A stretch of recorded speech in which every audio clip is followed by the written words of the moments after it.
Ayaw nila kay Marcos dahil mayaman ang mga Marcos bago pa nila pasukin ang politika. Sila lang naman ang abogado ng royal family na Talyano. Ang mga Talyano, sila lang naman ang nagmamay-ari ng buong Pilipinas noong unang panahon. Ang pangalan pa dati ng bansa natin ay Maharlika. Alam nyo ba na ang binabayad kay Marcos ay tune-tonelada na mga ginto?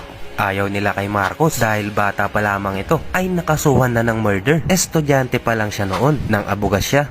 Alam nyo ba na hindi siya kumuha ng abogado para ipagtanggol ang kanyang sarili? At siya na mismo ang nagligtas sa kanyang sarili. At kinatigan naman ito ng korte. Ang sabi pa nga ng isa sa mga hukom na si Sergio Osmeña na malaki ang maiaambag ng batang ito sa ating bansa. Ayaw pa rin nila kay Marcos dahil siya lang naman ang may pinakamataas na marka sa kasaysayan ng abogasya dahil ang grado nito ay halos 100%, kaya naman ito pinagdudahan at pinaretake ito sa kanya sa pamamagitan ng oral examination sa loob mismo ng korte at nakakuha pa rin siya ng grado na 95% na pinakamataas pa rin sa kasaysayan ng abogasya. Ayaw pa rin nila kay Marcos sapagkat siya lang naman ang pinakabatang politiko na nanalo bilang mayor, congressman, gobernador at senador. Ayaw pa rin nila kay Marcos sapagkat noong siya ay presidente na ang Pilipinas, tayo ang number 1 na exporter ng bigas at asukal sa ibang bansa. Sa ngayon ay tayo na ang sinusuplayan ng Thailand.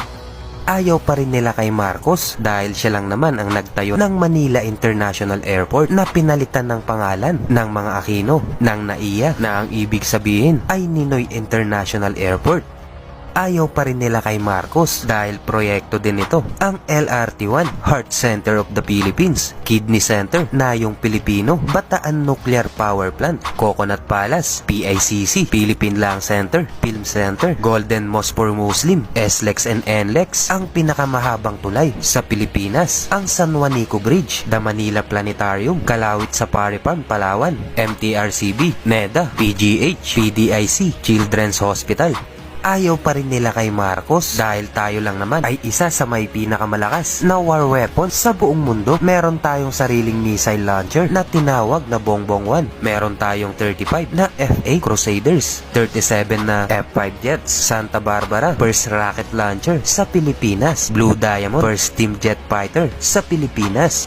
Ayaw pa rin nila kay Marcos sapagkat noon ay mahigpit na ipinagbabawal ang mga droga at ang pag-inom sa mga tabi ng kalsada at hindi rin pwedeng bumili ang mga foreigners ng real estate sa Pilipinas.